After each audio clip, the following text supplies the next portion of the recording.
Hello everyone, आप सभी का स्वागत है हमारे यूट्यूब चैनल पे। कैसे हो दोस्तों?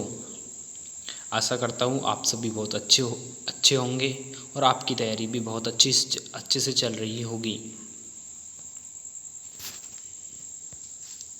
आज रास्ता बना लिया, आज रास्ता बना लिया तो कल मंजिल भी मिल जाएगी। आज रास्ता बना लिया तो कल मंजिल भी मिल जाएगी। आज से मेहनत कर वो रंग लाएगी।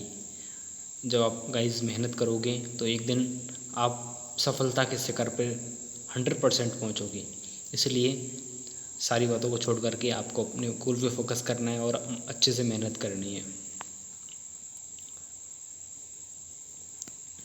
तो बेसिकली हम साइंस के क्वेश्चनों के बारे में बात कर रहे थे गाइस। ये हमारी जो स्पेशल क्लास है वो साइंस की है और पार्ट नंबर है ये 6। बेसिकली हमारी जनरल साइंस की जो क्लास चल रही है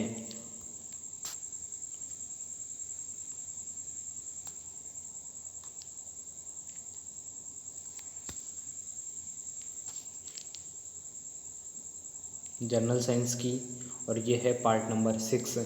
यदि आपने 1 to 5 वाले पार्ट नहीं देखे हैं तो चैनल पर जाके देख सकते हो। ये चल रही है हमारी 200 क्वेश्चनों की जनरल साइंस की सीरीज़। ठीक है गाइज, ये जो 200 क्वेश्चनों की जो साइज़ है, 200 क्वेश्चनों की जो सीरीज चल रही है इस टाइम, वो ऑल कंपटीशन एग्ज़ाम पे फोकस करते हुए प्रिपेयर की गई है, जिसमें कि RRB ALP, RRB technician, RRB NTPC, RRB group D, उसके अलावा आरपीएफ,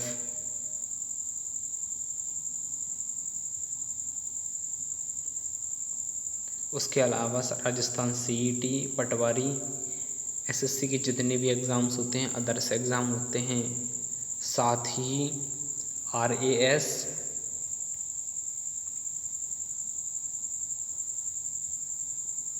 साथ ही एलडीसी। ठीक है गाइज, लैब असिस्टेंट, जिसमें भी जनरल साइंस पूछी जाती है उसके लिए क्लास इम्पोर्टेंट है। तो क्लास स्टार्ट करने से पहले एक मोटिवेशन की तरफ चलेंगे अपन। समस्या हमारे जीवन में बिना किसी वजह के नहीं आती। जो लाइफ में समस्याएं होती हैं उनका कोई ना कोई कारण होता है, हमें वो सफलता के शिखर तक पहुंचाने के लिए होती हैं। हमें अपने आप को निखारने के लिए वो समस्याएं आती हैं। उनका आना इशारा करता है कि हमें अपने जीवन में कुछ बदलना है, कुछ करना है।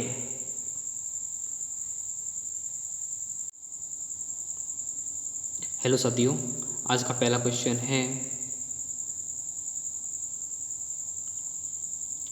किसी चालक तार का प्रतिरोध किसके अनुपातिक होता है?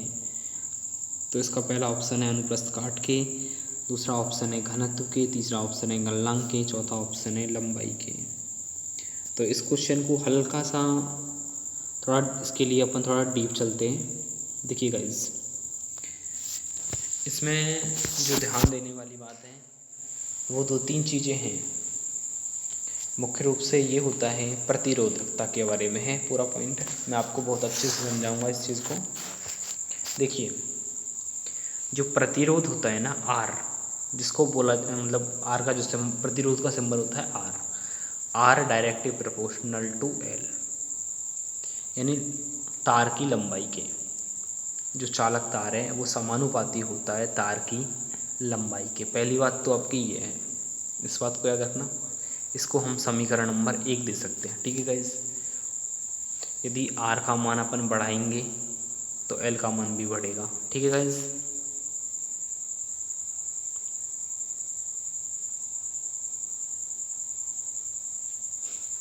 और यदि आर का मान घटाएंगे तो एल का मान भी घटेगा। ये दूसरे के क्या है, समानुपाती है। समानुपाती का मतलब होता है एक को बढ़ाया जाए तो दूसरा भी बढ़ेगा, और यदि एक को घटाया जाए तो दूसरा भी घटेगा गाइस। ठीक है, पहली बात समझ में आपकी आ गई। दूसरे बात करें अनुप्रस्थ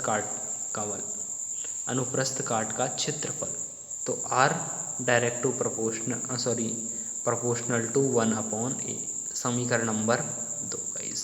ठीक है, यानी अनुप्रस्थ काट के क्षेत्रफल के व्युत्क्रमानुपाती होता है। समीकरण 1 और 2 से जो निष्कर्ष निकलेगा, आर बराबर होगा रो L/a। बोलो बात समझ में आई या नहीं आई आपको? L/a। ठीक है गाइस, जो रो होता है एक समानुपाती नियतांक होता है, या विशिष्ट प्रतिरोधकता भी कह सकते हैं। अब देखिए, इसकी मात्रक की यदि अपन बात करें, प्रतिरोध का मात्रक होता है ओम, जिसका सिंबल ऐसे होता है। लंबाई का मात्रक मीटर अपॉन मीटर स्क्वायर से मीटर स्क्वायर कट जाएगा, तो इसका जो मात्रक होगा वो होगा ओम मीटर। क्या होगा मेरे दोस्तों? ओम मीटर होगा इसका आंसर। सॉरी, एक मिनट, हाँ, ओम मीटर होगा। समझ में आई आपको बात इसमें? तो चालक तार का जो प्रतिरोध होता है वो किसके समानुपाती होता है? लंबाई के। किसके समानुपाती होता है गाइस? तो सही आंसर होगा इसका डी। मैंने अभी बताया था आर प्रोपोर्शनल टू एल। एक ही बात है, उल्टो कैसे भी लिख दो इस चीज़ को। चलिए नेक्स्ट क्वेश्चन पे चलने से पहले इसकी हल्की सी एक्सप्लेनेशन देख लेते हैं। तार का प्रतिरोध उसकी लंबाई के अनुपातिक होता है और अनुप्रस्थ काट के क्षेत्रफल के व्युत्क्रमानुपाती होता है। जैसा कि मैंने अभी एक्सप्लेन किया था, सेम के सेम वही है, बाकी कुछ इसमें है नहीं। चलिए नेक्स्ट क्वेश्चन पे चलें। क्वेश्चन नंबर 2, परमाणु रिएक्टर में नियंत्रण छड़ के लिए निम्न में से किसका उपयोग किया जाता है? तो इसका सही आंसर होगा बोरोन और कैडमियम, यानी डी इज राइट आंसर होगा इसका गाइज। चलिए नेक्स्ट क्वेश्चन नंबर 3,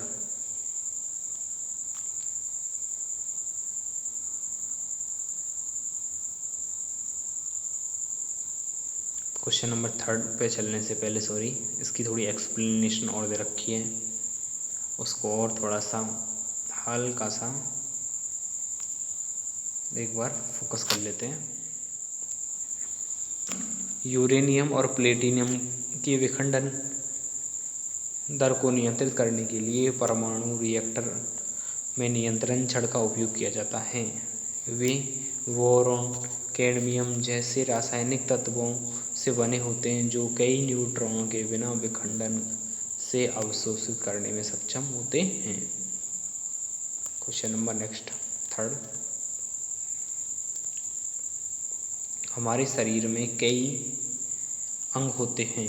हमारे शरीर में कई अंग होते हैं, निम्न में से कौन सा अंग सबसे बड़ा होता है? जो सबसे बड़ा अंग होता है वो होता है त्वचा। ए इज राइट आंसर। सबसे जो बड़ा होता है वो होता है अपना त्वचा। और जो सबसे छोटा होता है, शरीर का सबसे छोटा जो अंग होता है, एक मिनट में लिख देता हूँ इधर ही, वो होता है अपना पीनियल ग्रंथि। आपको अच्छे से दिख नहीं रही हो तो मैंने बोल दी है, पीनियल ग्रंथि है इसका आंसर। ठीक है, जो कि मस्तिष्क के पास पाई जाती है। ठीक है गाइस, चलिए क्वेश्चन नंबर नेक्स्ट पे चलने से पहले इसकी एक्सप्लेनेशन और देख लेते हैं एक बार। मानव शरीर का सबसे बड़ा अंग होता है त्वचा। त्वचा को एक अंग माना जाता है क्योंकि इसके कुछ विशिष्ट कार्य हैं, जैसे शरीर का तापमान बनाए रखना और अन्य भागों को जीवाणुओं से बचाना, जिसके लिए कुछ विशेष ऊतकों की आवश्यकता होती है।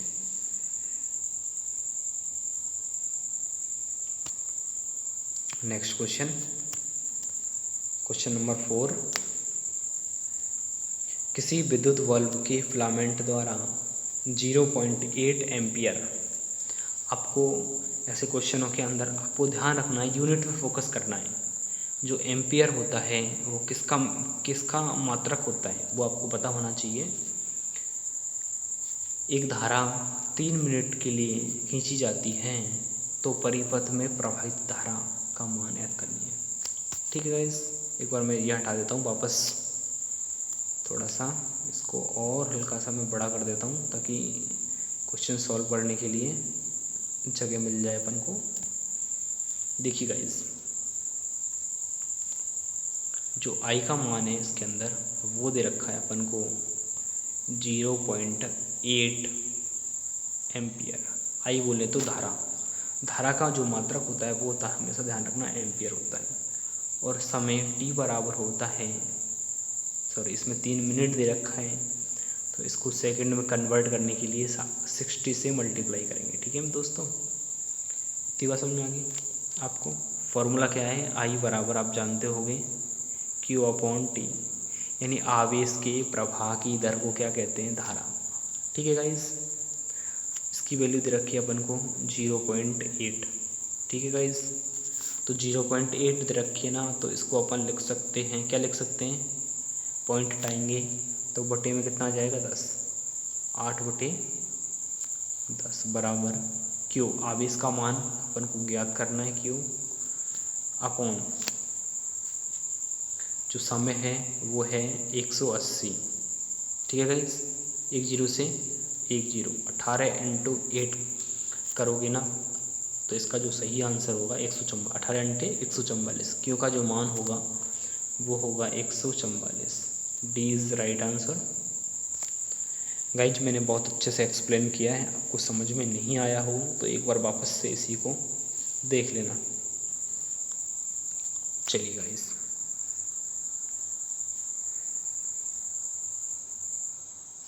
यदि किसी को समझ में नहीं आया हो ये न्यूमेरिकल तो एक बार इस वीडियो वापस लेके देख लेना। चलिए, दाब बढ़ाने से बर्फ़ का गलनांक क्या होता है, घटता है। क्या होता है, जब दाब बढ़ाएंगे तो बर्फ़ का जो गलनांक है, गलनांक क्या होगा, घटेगा। ठीक है गाइस, नेक्स्ट क्वेश्चन,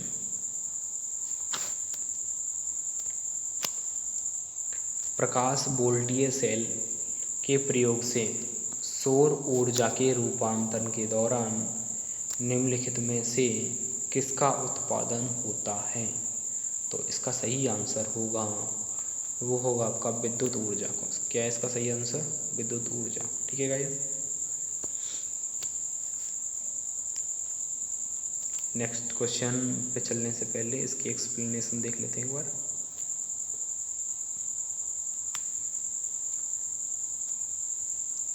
सौर ऊर्जा को विद्युत ऊर्जा में परिवर्तित करने के लिए फोटोवोल्टिक सेल का उपयोग किया जाता है। यह एक विशेष अर्धचालक डायोड है जो द्रव्यमान प्रकाश को प्रत्यक्ष धारा यानी डीसी में परिवर्तित करती है। नेक्स्ट क्वेश्चन,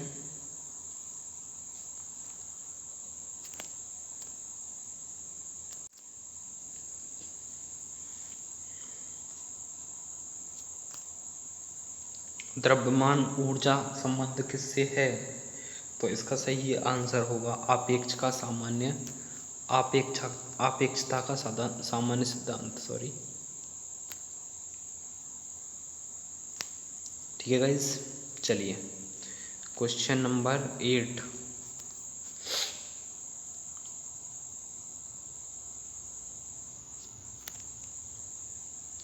पदार्थ के दबाव या तापमान में परिवर्तन के लिए एक गैसीय अवस्था से द्रव अवस्था में परिवर्तन की प्रक्रिया को क्या कहते हैं। तो इसका जो सही आंसर होगा संघनन होगा। देखिए संघनन कैसे होगा, क्वेश्चन दोबारा एक बार मैं रिपीट कर देता हूँ। पदार्थ का दबाव तापमान परिवर्तन के कारण गैसीय अवस्था से द्रव अवस्था में, यानी कोई वस्तु है वो गैस से लिक्विड में जाएगी ना, तो उसको कहा जाता है संघनन। संघनन, ठीक है गाइस। 3 ऑप्शन में नहीं है, चौथा ऑप्शन संघनन ही होना चाहिए, ठीक है। संघनन होगा मतलब ये धन्य दे रखा उधर होगा।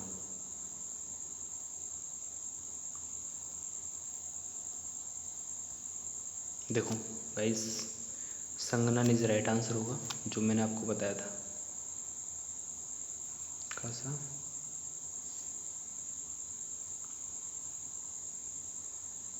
चलिए दोनों एक साथ कवर कर लेंगे इनको।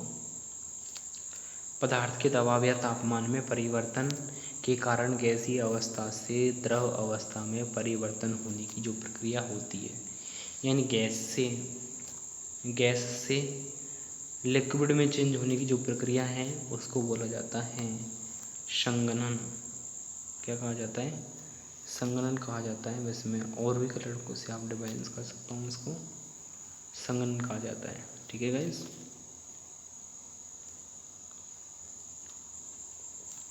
क्वेश्चन नंबर 9, निम्न में से कौन सा नियम इस कथन को वैध ठहराता है? ध्यान से सुनना। द्रव का न तो सृजन किया जा सकता ना ही विनाश। बहुत ही सिंपल ही क्वेश्चन है। न तो द्रव को सृजन किया जा सकता मतलब उत्पन्न किया जा सकता, ना ही नष्ट किया जा सकता। तो इसका जो सही आंसर होगा वो सही आंसर होगा द्रव्यमान संरक्षण नियम, ठीक है गाइस। चलिए नेक्स्ट क्वेश्चन।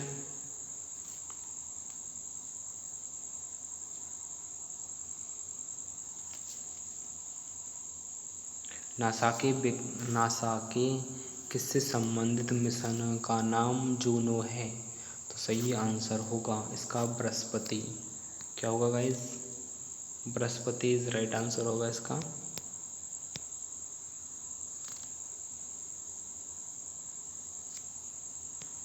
मैं फिर भी एक बार और एरो लगा देता हूँ, ऐसी ज़रूरत नहीं है लेकिन फिर भी। चलिए हाल की सी एक्सप्लेनेशन इसकी भी देख लेते हैं। जूनो अमेरिकी अंतरिक्ष अनुसंधान परिषद नासा द्वारा हमारे सौर मंडल में 5वें ग्रह बृहस्पति का अध्ययन करने के लिए पृथ्वी से 5 अगस्त 2011 को छोड़ा गया। इस अंतरिक्षयान लगभग 5 वर्ष की यात्रा के बाद 4 जुलाई 2016 को बृहस्पति ग्रह पर पहुंचने में क्या हुआ? सफल हुआ, ठीक है गाइस। नेक्स्ट क्वेश्चन 11वां नंबर का। जोनिक्स का अध्ययन क्या कहलाता है? अपने आनुवंशिक घटकों को बदलकर मनुष्य को बदलना। अपने आनुवंशिक घटकों को बदलकर मनुष्य को बदलना, क्या, ठीक है गाइस। क्वेश्चन नंबर 12,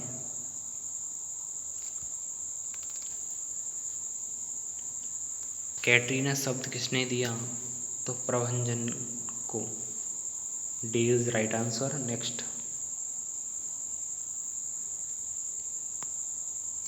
चलिए कैटरीना वर्ष 2005 में अटलांटिक महासागर में आए विनाशकारी प्रभंजन में दिया गया।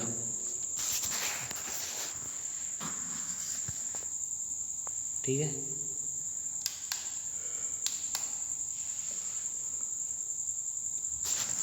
नेक्स्ट क्वेश्चन नंबर 13, निम्न कथनों पर विचार करें। भारत थर्मामीटर का आविष्कार एल्कोहल थर्मामीटर के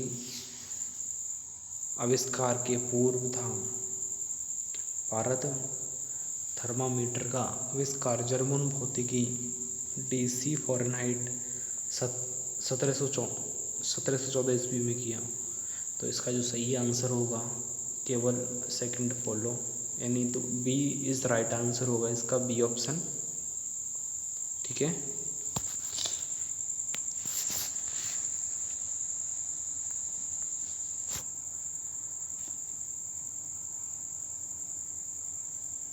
नेक्स्ट, जर्मन भौतिकी डीजी फॉरेनहाइट 1714 में भारत तापमापी का आविष्कार किया। इसके पूर्व इन्होंने 1709 में एल्कोहल थर्मामीटर का आविष्कार किया। उन्होंने 1714 ईस्वी में फ़ारेनहाइट तापमान के रूप में अपना नाम तापमापी दिया। 14वां क्वेश्चन है, घन धातु के निर्माण में निम्नलिखित में किसका उपयोग किया जाता है? तो इसका जो सही आंसर होगा वो होगा डी ऑप्शन, यानी तीनों। कॉपर का भी उपयोग करा जाएगा, जिंक का भी और टिन का। कॉपर का Cu टिन और zinc, copper Cu zinc, Zn और टिन Ti होना चाहिए शायद, टिन का कंफर्म नहीं पता मेरे को।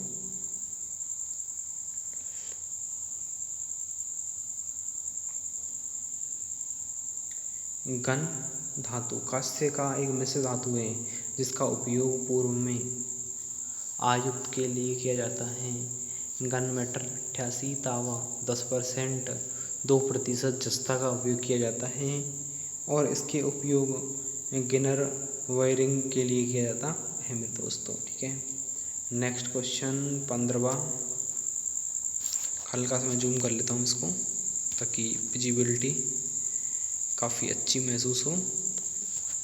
चलिए, निम्न में से कौन सी आइंस्टाइन की खोज है? आइंस्टाइन ने खोज की थी फोटो इलेक्ट्रॉनिक प्रभाव और रिलेक्टिविटी का प्रमेय। फोटो इलेक्ट्रिक प्रभाव और रिलेक्टिविटी, वी इज राइट आंसर।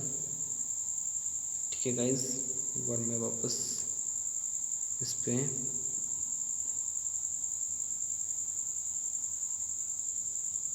ये वाला एरो लगा देता हूँ। ठीक है गाइज, चलिए 16वां क्वेश्चन है आज का। निम्न में से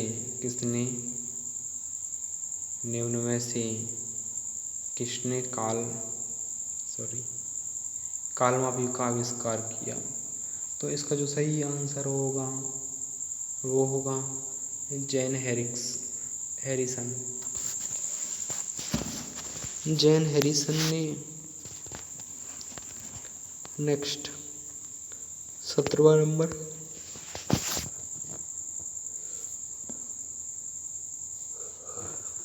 हीमोफीलिया एक आनुवांशिक विकार है जो उत्पन्न होता है किसके कारण होता है? रक्त का स्कंदन न होने के कारण। किसके कारण होता है? रक्त का स्कंदन न होने के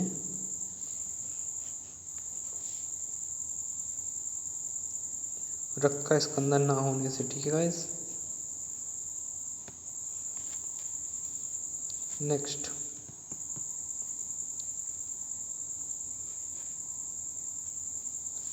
प्रिज्म से गुजारने पर प्रकाश का कौन सा रंग सबसे अधिक विचलित होता है? तो इसका सही होगा बैंगनी। विशिष्ट बेजाना है बिनाला, बैंगनी बिड में आता है मिड।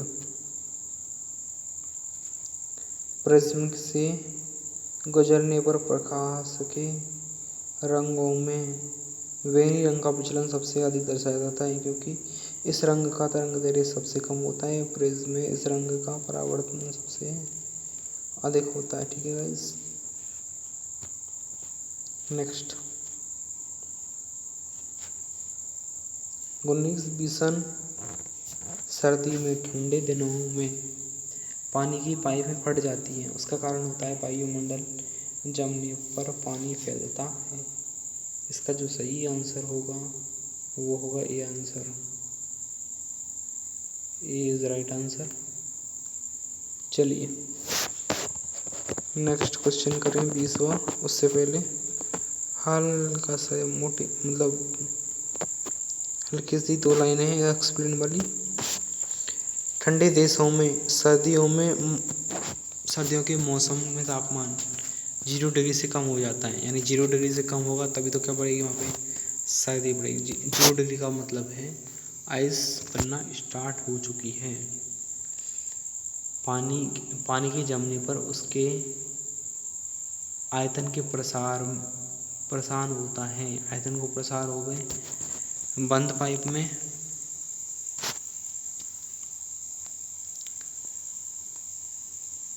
प्रसार के लिए पर्याप्त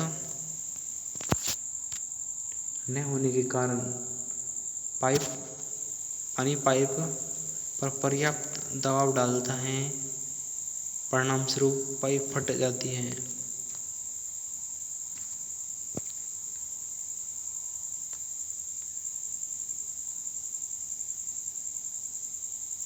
नेक्स्ट क्वेश्चन,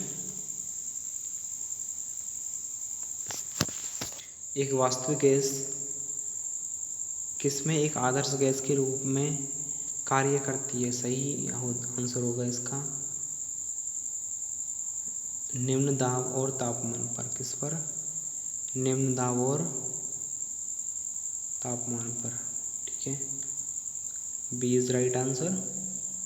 चलिए गाइस नेक्स्ट,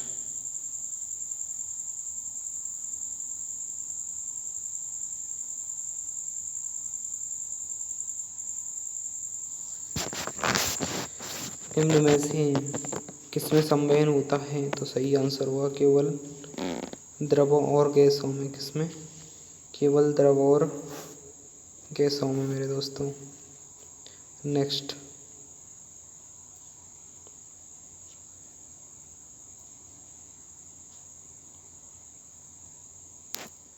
कार्बन मोनोऑक्साइड निम्न में से किसको मुख्यतः प्रभावित करता है? तो सही आंसर होगा रक्त की ऑक्सीजनों को वहन करने की क्षमता में। रक्त को ऑक्सीजन के वहन करने की क्षमता में। देखिएगा इस नेक्स्ट क्वेश्चन है आपका, सॉरी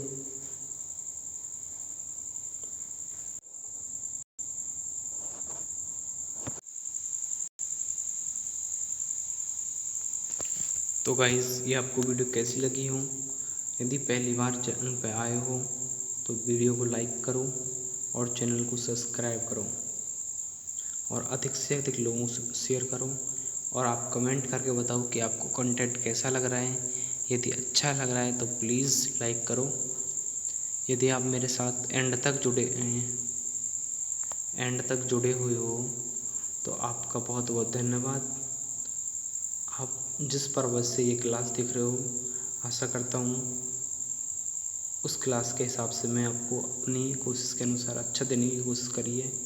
यदि आपको अच्छा, सच में ही अच्छा फीलिंग आ रही हो तो प्लीज़ लाइक करें, शेयर करें, चैनल को अधिक से अधिक लोगों को शेयर करें। साथ ही अंत तक जुड़े रहे हो इसके लिए बहुत बहुत धन्यवाद। जय हिंद, जय भारत।